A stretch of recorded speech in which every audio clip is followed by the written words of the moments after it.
Hello friends, Radhe Radhe, very good evening. आज मैं आपको बताऊंगी कि वेश्याओं के आंगन की मिट्टी से क्यों बनाई जाती है माँ दुर्गा की मूर्ति।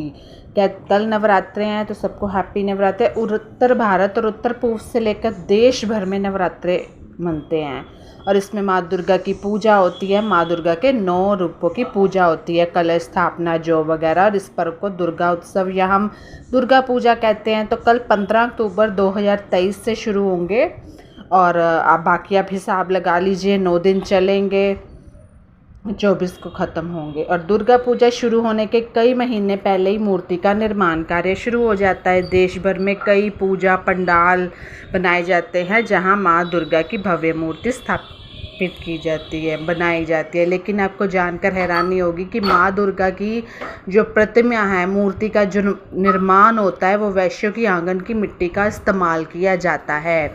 जी हाँ, तो अब कल माँ दुर्गा का दिन है, उनका पहला नवराता है। इतना ही नहीं, अगर माँ दुर्गा की मूर्ति बनाते समय वैशाल्य की मिट्टी का इस्तेमाल नहीं किया गया हो तो ऐसी में मूर्ति पूर्ण नहीं मानी जाती। मान्यता है कि माँ दुर्गा की जो प्रतिमा होती है उसको पूर्ण रूप से तैयार करने के लिए वैसे तो कई सामग्रियों की आवश्यकता पड़ती है, लेकिन इन 4 चीज़ों को बहुत ज़रूरी माना है। हाँ, तो मैं कह रही थी कलश में आपको क्या क्या तिल पत्ते सब जो लेना है। आप हर साल नवरात्रे करते हैं तो उस पर मैं वीडियो नहीं बना रही हूँ। हाँ, नवरात्रों पे कल मैं आपके लिए वीडियो लेके आऊँगी।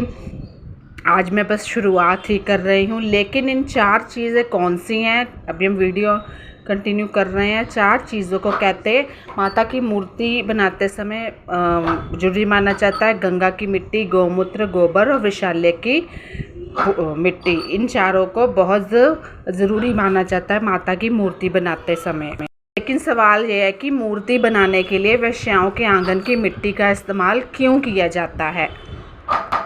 वैशाल्य की मिट्टी से माँ दुर्गा की प्रतिमा बनाने को लेकर नई काफ़ी मान्यताएं हैं। एक पौराणिक कथा के अनुसार एक बार कुछ वेश्याएं गंगा स्नान के लिए जा रही थी, तभी उन्होंने घाट पर एक कुष्ठ रोगी को बैठे हुए देखा।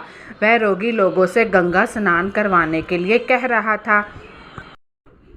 तो जब वो एक कुष्ठ रोगी था, ये भी एक कथा के माध्यम से समझा रही हूँ। क्या होता है कि कुष्ठ रोगी था और आते जाते लोग, आपको पता है कुष्ठ रोगी जिसको रोग हो शरीर का, उससे बात भी नहीं, उसको तरफ देखते भी नहीं है। इसके बाद वैश्याओं ने उस रोगी को गंगा स्नान करवाया और वह कुष्ठ रोगी और कोई नहीं था बल्कि भगवान शिव थे। और शिव जी वैश्याओं से प्रसन्न हुए और उन्हें वरदान मांगने को कहा। क्योंकि वैश्या उधर से निकल रही थी तो उस कुष्ठ रोगी को स्नान करवा दिया। इतने में जो रोगी था वो भगवान शिव स्वयं थे, तो प्रसन्न हो गए। तब वैश्याओं ने कहा कि हमारे आंगन की मिट्टी के बिना दुर्गा प्रतिमा ना बन पाए। शिव जी ने वैश्यों को यही वरदान दिया।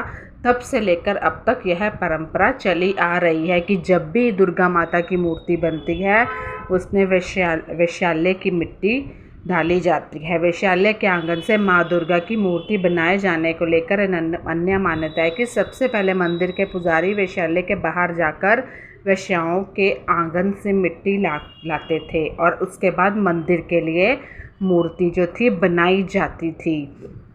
आज भी ऐसा ही होता है क्योंकि उनको भी वरदान मिला हुआ है। ठीक है, तो ये कुछ छोटी छोटी चीज़ें हैं, शायद किसी को नहीं पता होती। धीरे धीरे क्या हुआ, ये परंपरा बढ़ती गई और दुर्गा पूजा में माँ दुर्गा की जो मूर्तियाँ बनाई जाती हैं उसमें इसी मिट्टी का इस्तेमाल होने लगा। अब जो शुरुआत से परंपरा चली आ रही है वो हमने आखिर तक उसको भी आगे बढ़ाना है, आखिर तक।